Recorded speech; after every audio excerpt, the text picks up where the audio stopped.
આવે એને મમ્મી કહેવામાં આવે.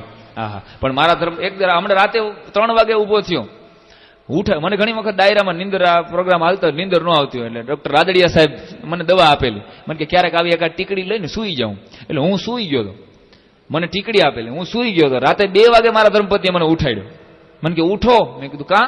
મને કે તમે ઊંઘની ગોળી ખાવા લીધા વગર સૂઈ ગયા. ઊંઘની ગોળી લીધા વગર તમે સૂઈ ગયા છો. હવે આનું શું કેવું મારે? પણ હમણાં રાતે 3 વાગે એકવાર ઉભો થઈ ગયો. મેં કીધું આ સપનામાં મને કાંટો વાગ્યો. મારા ધર્મપત્નીને મેં કીધું સપનામાં મને કાંટો વાગ્યો. મારા મિસિસે મને જવાબ આપ્યો, મને કે કાલથી બૂટ પહેરીને હુતા જાજો. પત્ની તો હા. પણ મારે પાડોશમાં કહું છું ને, ચકો છે, એને વાત કરીને ચકો મને કે સાંઈરામ, અને એ બિચારો વાંઢો છે, એને તેના કુટુંબ એના મકાન ઉપર લખાયું છે વાંઢા વિલા. હા, વાંઢાઓની તો વાત જ જવા દે. એ ચકો મને કે સાંઈરામ, હું વાંઢો શું કામ રહી ગયો? એટલે મેં એને ગીતમાં એને કારણ આપ્યું. મેં જો તું વાંઢો શું કામ રહી ગયો? એને જવાબ આપ્યો, મેં તું શું કામ વાંઢો રહી ગયો? કારણ કે આમાં ટાણાહર ગોઠવાઈ જવાની મજા છે. હા, ઘણા 60 વર્ષ લગી નથી ગોઠવાતા, ઉભા વાહાડાને જેમ રખડતા હોય. અમારો કોઈ તડો ન ખીર્યો. પણ ચકાને મેં જવાબ આપ્યો, મેં જો તું શું કામ વાંઢો રહી ગયો? સાંભળજો, જુવાન મિત્રોને ગમે એવી એક વાત.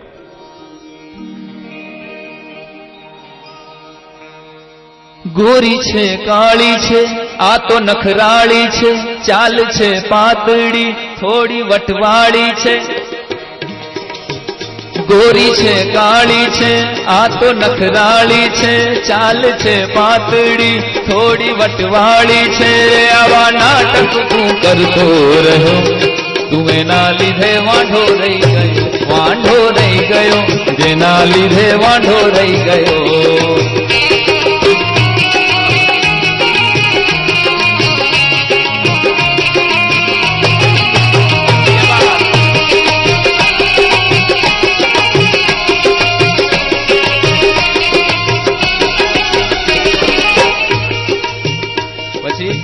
ચકાની ડિમાન્ડ કેવી હોય?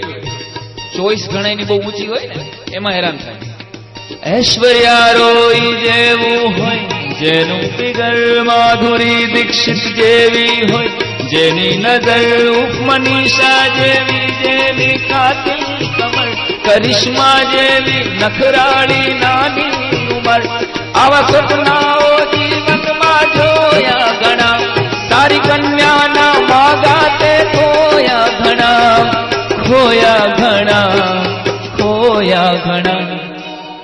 હાથમાં આવેલી તક સરકીને ગઈ, હાથમાં આવેલી તક સરકીને ગઈ, તારી સામેની કન્યાઓ પરણીને ગઈ, એનો અફસોસ આજે થયો. તું જેના લીધે વાંઢો રહી, વાંઢો રહી ગયો, જેના લીધે વાંઢો રહી.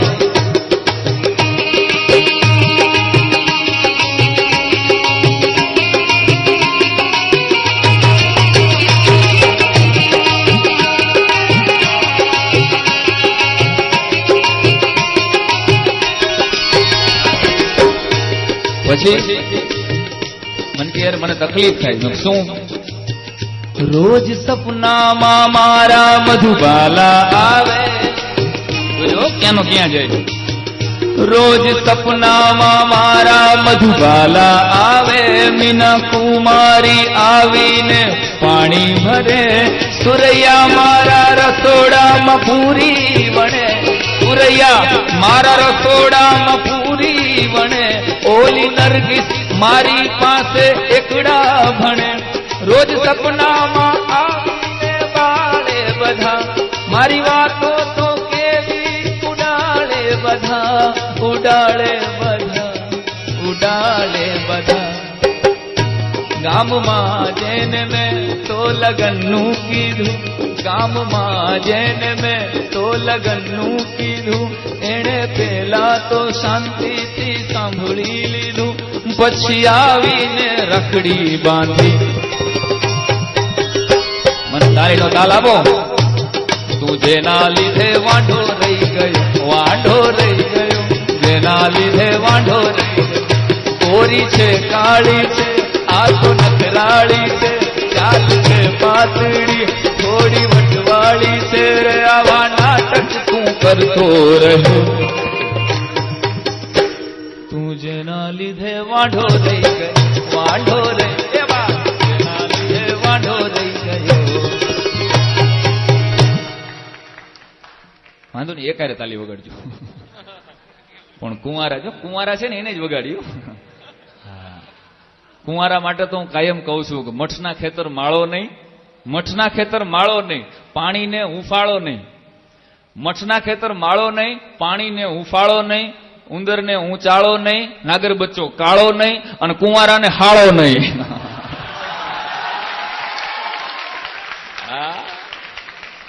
ઘણા વાંઢા અમને કહેતા હોય ક્યારેક ઘીરે આવો. શું ઘીરે આવે તારી કે ઠામડા ઉટકવા? હા હા, રહોડામાં ઊંધી હંજવારી પડી હોય ને વાત જવો છે. પણ કુંવારાની વાત આવે ને, અને એક બીજી વાત કરી દો, કુંવારાની પરણેલા બે માટે એક વાત કે કુંવારો છે ને રાજાની જેમ જીવે, કુંવારો રાજાની જેમ જીવે અને કૂતરાની જેમ મરે. આખી જિંદગી કુંવારો રહ્યો હોય તો કુંવારો રાજાની જેમ જીવે છે અને કૂતરાની જેમ મરે, અને પરણેલો કૂતરાની જેમ જીવે છે અને રાજાની જેમ મરે. મરવા ટાણે જમાવટ આવી ગયો. હા હા. પણ પત્ની ઉપર કેમ કાબુ રાખવો, પત્નીને કેમ વશમાં રાખવી, પત્નીને કેમ ઓર્ડરમાં રાખવી, આની જો આ દુનિયામાં કોઈને ખબર પડતી હોય ને તો એ કુંવારાઓને, કોઈ પરણેલાને ખબર જ નથી. પત્નીને કેમ કાબુમાં રાખવી એની ખબર કુંવારાઓને જ પડે છે. આ હકીકત. અને અમારો જુનાગઢમાં જ મારો એક મિત્ર છે, પીટીસી કોલેજમાં છે, ભરતભાઈ મેશિયા કરીને લેક્ચરર છે. મને એક આવ્યો, બહુ સારો મજાનો માણસ છે. મને કે ભાષાનો બહુ જાણીતો. મને કે સાંઈરામ, પુરુષ અને સ્ત્રી આ બે વચ્ચે તફાવત શું પાડી શકાય? એટલે મેં 2-4 તફાવત આપ્યા. પુરુષ અને સ્ત્રી આ બે વચ્ચે તફાવત શું પાડી શકાય? એટલે મેં પેલો તફાવત આપ્યો. મેં કહ્યું પુરુષ છે ને એ તૈયાર થવા માટે અસ્ત્રોનો ઉપયોગ કરે, અસ્ત્રો વાપરે, અને સ્ત્રીઓ વસ્ત્રો વાપરે. પુરુષ અસ્ત્રો વાપરે અને સ્ત્રીઓ વસ્ત્રો વાપરે. મને કે વેરી ગુડ. પછી પુરુષ છે ને મેં કીધું પતંગ જેવો છે, પુરુષ પતંગ જેવો છે, ગમે ત્યાં ગુલાટ મારે. પુરુષ પતંગ જેવો છે, ગમે ત્યાં ગુલાટ મારે. મને કે એના હાટું શું કરવું? મેં કીધું પૂછડું બાંધી દેવું, પરણાવી દો. અને સ્ત્રી છે ને દીવા જેવી છે, સ્ત્રી દીવા જેવી છે, અંજવાળું આપે, પ્રકાશ આપે, નો ડાઉટ. અંધારામાં પ્રકાશ આપે. સ્ત્રી દીવા જેવી છે, અંજવાળું આપે, પણ ધ્યાન ન રાખો તો હળગાવી નાખે. સ્ત્રી દીવા જેવી છે, પુરુષ પતંગ જેવો છે. પુરુષો છે એ અસ્ત્રો વાપરે છે, સ્ત્રીઓ છે એ વસ્ત્રો વાપરે છે. પછી દરેક સ્ત્રી છે ને એ હૃદયથી માં છે, દરેક સ્ત્રી છે એ હૃદયથી માં છે, અને દરેક પુરુષ છે ને એ હૃદયથી કુંવારો છે. આ બહુ ઘેરા ઘા છે. હા, દરેક પુરુષ છે એ હૃદયથી કુંવારો છે. અને હકીકતે પુરુષને જીતવો હોય, આ દુનિયાની તમામ સ્ત્રીઓ, તમામ પત્નીઓ જે મારી કેસેટ સાંભળે છે ને અહીં બેઠા છે બધાને કહી દે, દુનિયાના કોઈ પણ પુરુષને જીતવો હોય તો શું કરવું? તો કે એના અહમને પોષો. પુરુષોને પ્રેમ ઓછો કરશો તો હાલશે, પણ એને સમજવાની કોશિશ કરજો. કારણ કે અમારા બધાનો એક જ અભરકો હોય કે અમને કોઈ સમજ્યું નહીં. આપણને કોઈ સમજવા વાળું ન મળ્યું. બોલો છે. અને આ તો બધા ખુરશીમાં બેઠા છો એટલે વાંધો નહીં. બાકી જો ભારતીય બેઠકમાં બેઠા હો તો અમને એક જ નજરમાં ખબર પડી જાય. આમ એક નજર નાખું ને ત્યાં ખબર પડી જાય કે આમાં કેટલા વાંઢા છે ને કેટલા પૈણેલા.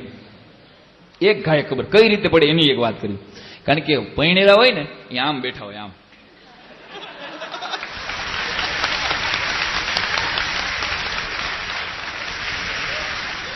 કોકવળી એમ કે જો તો ખરા સાંઈરામે કેવી બસ હોય જ છે સાંઈ.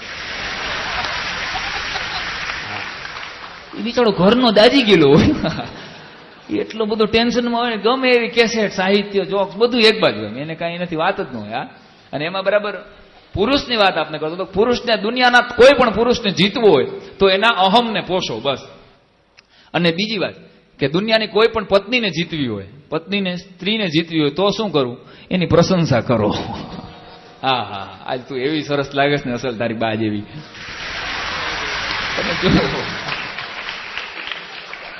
હા, પણ આ કેસેટનું મારી જે લખાણ કરે છે ભાઈ અતુલ પંડ્યા, મારી બાજુમાં જ બેઠો છે. આપ સૌને જોરદાર તરફ એકવાર વધાવો મિત્રો. મારો પરમ મિત્ર છે. અને હું ને અતુલ અમે એક દી વાત કરતા હતા. મેં કીધું પતિ પત્ની વચ્ચે ઝઘડા થાય છે, આનું કારણ શું? આનું માનસિક, પતિ પત્ની વચ્ચે ઝઘડા થાય છે, આનું કારણ શું? અતુલે મને બહુ સારો જવાબ આપ્યો. મન કે ચોખ્ખી વાત છે યાર, જે સ્ત્રી હારે બેસી અને ચાંદ સિતારાની વાતો કરી હોય જે સ્ત્રી હારે બેસી અને ચાંદ સિતારાની વાતો કરી હોય એની હારે આ ચટણીની ધડ કરવી પડે ને.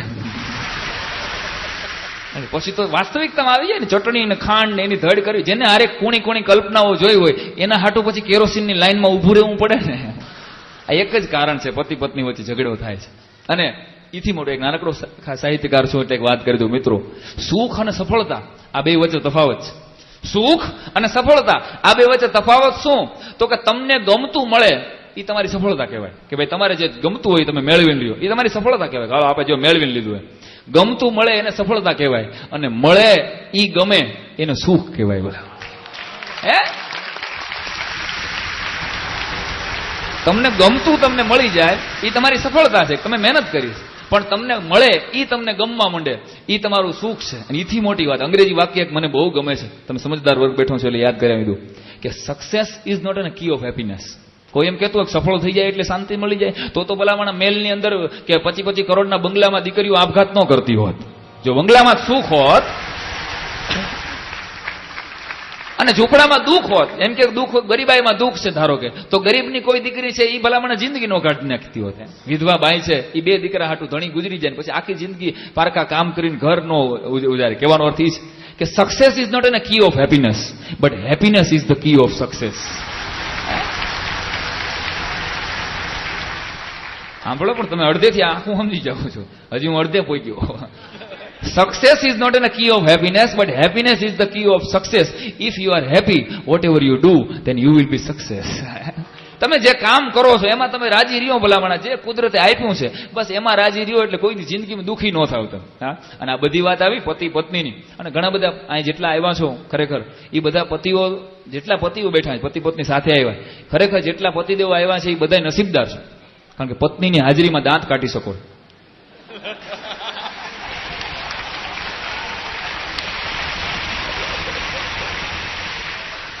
બહુ કઠણ છે જરાક મિત્ર દાંત કાઢીને શું ખીખી ખીખી દાંત કાઢો.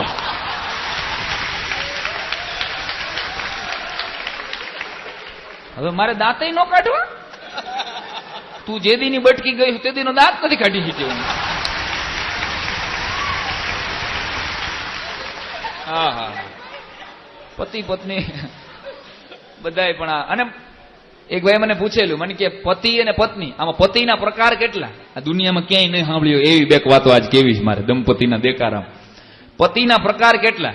તો પેલો પતિ છે એ કોણ? તો કે પેલો છે એ નાથ. શબ્દમાંથી ધ્યાન દેજો. નાથ કોને કહેવાય?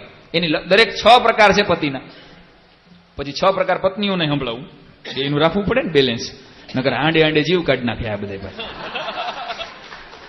પેલો છે પ્રકાર એ નાથ છે. નાથ કોને કહેવાય? તો કે ગામમાં ગયો હોય, શાક બકાલું લેવા ગયો હોય અને 5 સાધુડાને લેતો આવે ઘીરે જમવાળા હાટું, 5 મહેમાનને લેતો આવે. ઈ પર આખા ગામના દુખિયાનો પ્રાગવડ હોય. કોઈ પણ ગામમાં દુખિયો માણસ હોય એટલે એનો સાથ આપે, એના માટે પોતે ખર્ચાઈ જાય. ગામના કોઈ પણ માણસ હાટું, મહેમાન હાટું, મિત્રો હાટું, મરી પરવારે. આ પેલો પ્રકાર નાથ. બીજો સ્વામી, સરમુખ તૈયાર થઈને જીવે, એનો પૈડો બોલ ચીલાવવો જોઈએ. ઘરમાં ઈ કે એમ જ થવું જોઈએ, હું ઘરનો માલિક છું બસ. આ બીજો પ્રકાર છે સ્વામીનો. હું કહું એમ જ થવું જોઈએ, દેટ્સ ઓલ. કોઈ દી કોઈના કયામાં આવે નહીં, કોઈનું